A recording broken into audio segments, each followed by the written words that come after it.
자, 선생님들, 행성 관련해서 이제 동영상 제가 보여드렸는데요. 김원 교수님 제가 정말 자주 모셔오는데요.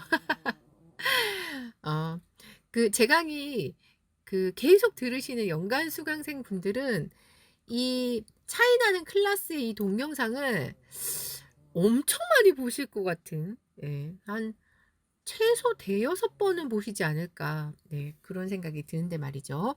그런데 정말 짧은 시간 안에 어, 요약 정리를 너무 잘해가지고 설명을 해주셔가지고 제가 정말 애정하는 동영상입니다.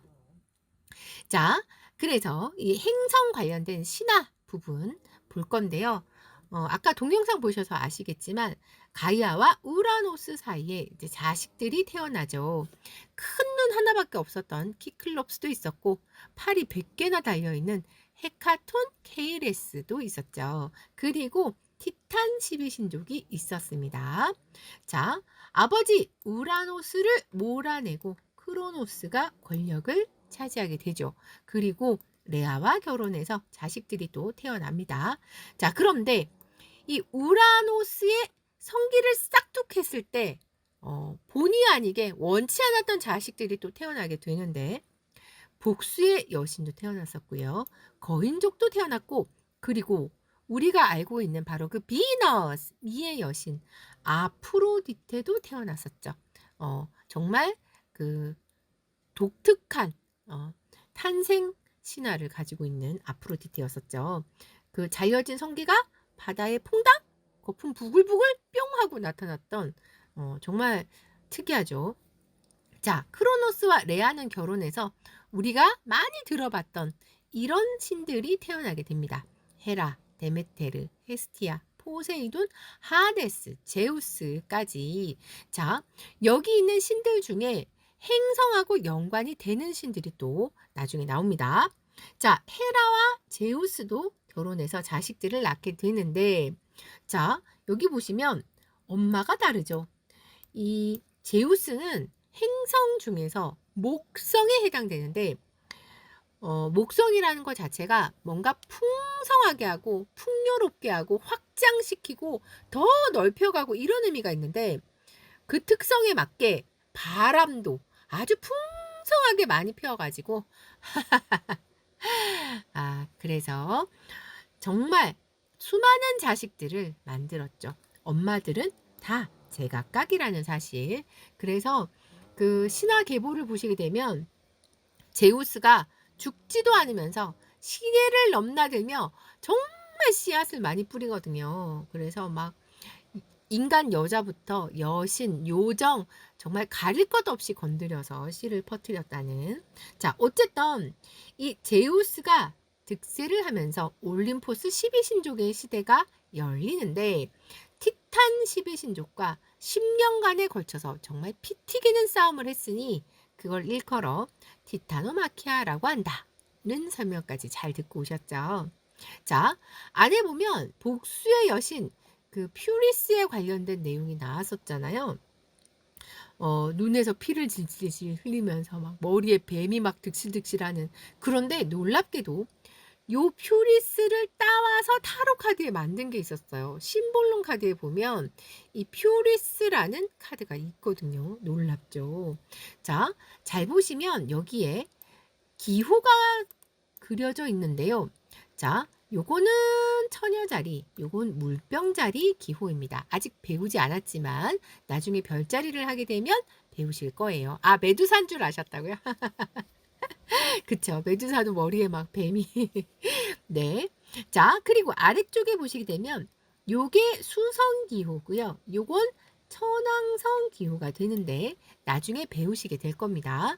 그래서 여러분들이요. 요 심볼론 카드에서 지금 보셨지만 행성, 별자리, 하우스를 익히고 나면 다양한 곳에 활용하게 되는데요. 심볼론 카드뿐 아니라 행성을 가지고 리딩을 하는 호로스코프 벨링 카드도 있고요. 그리고 행성, 하우스, 별자리를 다 이용하는 서양 점성술에서도 활용을 하게 되는 거죠. 자, 제가 이제 신화 얘기를 하면 또 궁금해하시는 분들이 계셔서 혹여나 그 신들의 계보가 궁금하다라고 하시면 요 책이 그 신화 계보를 다 정리한 책이에요. 그런데 뭐 궁금해하시는 분들이 계셔서 알려는 드리는데 개인적으로 딱히 재미없고요. 어떻게 보면 남의 집 족보 정리해 놓은 거잖아요. 그래서 소개만 할 뿐 추천서는 아닙니다. 네. 근데 혹시나 또 저처럼 강의를 하실 분들은 이제 정말 책이나 이런 자료가 많이 있어야 되잖아요. 그런 분들이 또 간혹 물어보셔서 소개해 드렸습니다. 자, 아까 우리가 봤던 차이나는 클라스 화면을 제가 캡처해서 왔는데요. 자, 이 중에서 제우스의 남매에 해당되는 신들은 제가 빨갛게 표시를 했고요. 제우스의 자녀는 노란색으로 표시를 했는데, 하나 비는 사람 있죠? 아니죠. 사람이 아니라 신이죠. 하나 비는 신! 미의 여신 아프로디테는 도대체 제우스랑 무슨 관계일까요? 자, 아까 나왔던 신화 이야기를 잘 곱씹어 보시면 관계가 나옵니다.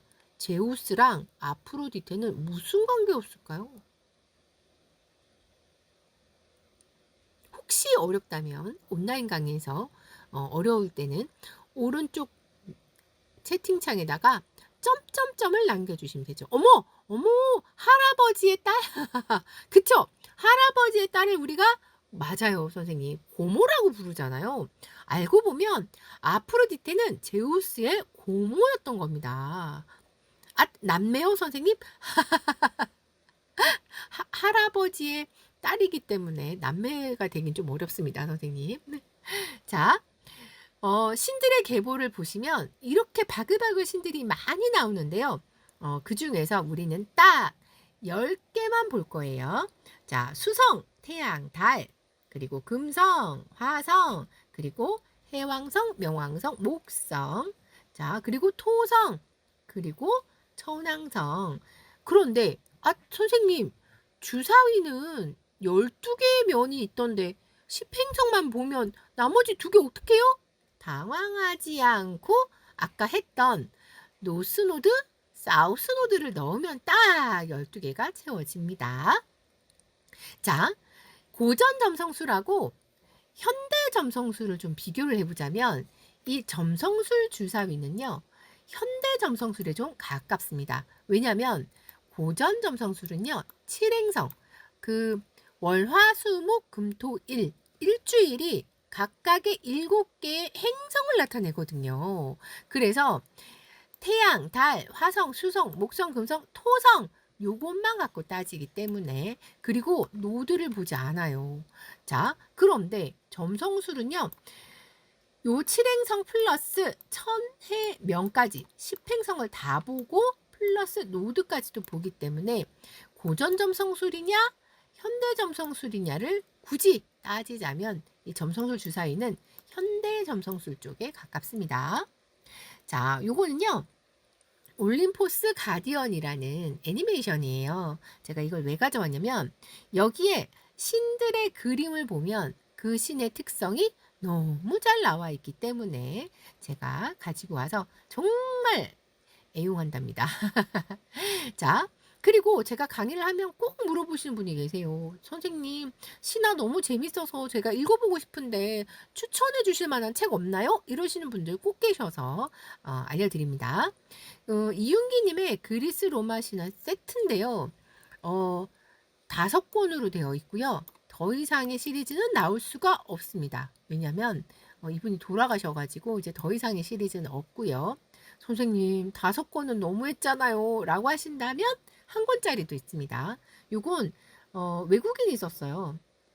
신이 인간과 함께한 시절인데 요 5권의 내용을 마치 요약 정리한 것처럼 한 권에 딱 집약시켜서 넣어놓은 참고로 저는 이분들하고 아무 상관없습니다. 저 외국인 알지도 못하고요. 제가 신화책 정말 많이 읽어봤거든요. 제가 읽어봤던 그 수많은 책들 중에서 요게 좀 괜찮다 하고 추천해드리는 책일 뿐입니다. 자, 그런데 하나 더 늘었어요. 2023년도에 그때만 해도 올해 신작 이러면서 따끈따끈하게 소개했는데 벌써 해가 바뀌어 가지고 작년에 나온 책이 됐네요. 자, 그런데 여기 보면 잠깐만. 작가 얼굴이 좀 많이 낯익은데? 그런 생각이 드시지 않나요? 네. 강남길이라는 분을 아시나요? 혹시 이분을 아신다면 저랑 연식이 조금 비슷하신 분이 아닐까 싶기도 한데요. 탤런트 강남길이 쓴 책이에요.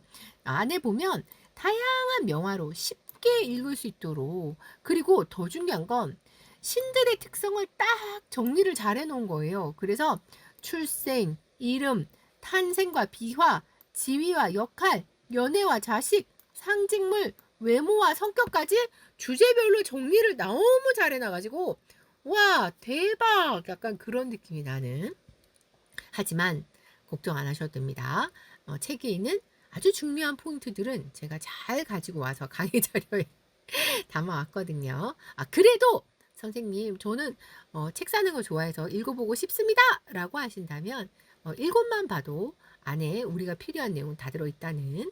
자, 그래서 1권에 보시면 저는 항상 출처를 밝히죠. 오른쪽 위에 보시면 어떤 책 몇 페이지까지 다 밝히고 있습니다.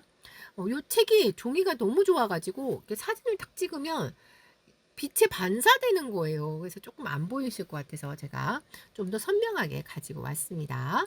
자, 이 올림포스 12신의 특성을 나타냈는데요. 자, 아까 우리가 아프로디테 미의 여신이라고 했잖아요. 아프로디테는 사랑과 미의 여신이다. 이렇게 써놨고, 포세이돈은 바다의 신이다. 제우스는 신들의 왕, 최고의 신이다. 이렇게 각각의 신들의 특성을 이렇게 써놨습니다. 자, 뿐 아니라 상징물이 뭔지 이런 것까지 써놨는데요. 제가 정리를 깔끔하게 해왔습니다. 자, 그래서 여러분들이 이제 신화를 읽거나 아니면 명화 같은 거, 이제 신들이 나오는 명화를 보시게 되면 어떤 특정한 상징물이 등장했을 때 어떤 신이구나 하고 바로 알 수 있도록 되어 있답니다. 그래서 예를 들어 월계수나 리라가 나온다면 태양의 신 아폴론이구나 하는 걸 알 수가 있고, 활과 화살, 사슴이 나온다면 달의 여신 아르테미스구나. 만약에 독수리나 번개, 벼락 이런 게 나온다면 제우스구나. 이렇게 특정한 그걸 보게 되면 어떤 신 하는 걸 대번에 알 수가 있도록 되어 있답니다. 자, 그래서 이제 지금부터 행성 및 별자리에 관련된 이제 신화를 볼 건데요. 제가 이 주사위 강의를 좋아하는 이유가 이 신화 이야기를 제가 마음껏 할 수 있어서, 그래서 너무너무 좋아하는데 이번 기수는요, 제가 조금 강의 진행을 바꿔보려고 해요. 사실 이 신화 이야기 너무 재밌는데 신화 이야기는 이미 있는 이야기잖아요. 그래서 요거는 지금 또 듣고 계시는 이 점성술 주사위 강의가 제가 1월에도 했었고 지금 한 번 더 하는 강의라서 1월 달에 했었던 점성술 주사위 강의에서 이 신화 이야기 부분을 제가 수강생 그 비공개 밴드에 제가 올려드릴게요. 그러면 우리가 시간을 좀 세이브할 수 있으니까 그 세이브한 시간만큼 이번 기수는요, 실전 사례를 더 많이 알려드리려고 해요. 그래야 여러분들이 리딩 하시는데 더 도움이 되실 것 같아서. 알고 계시죠? 제 강의는 매번 똑같지 않습니다. 수강생 맞춤식이라서 매번 달라진다는.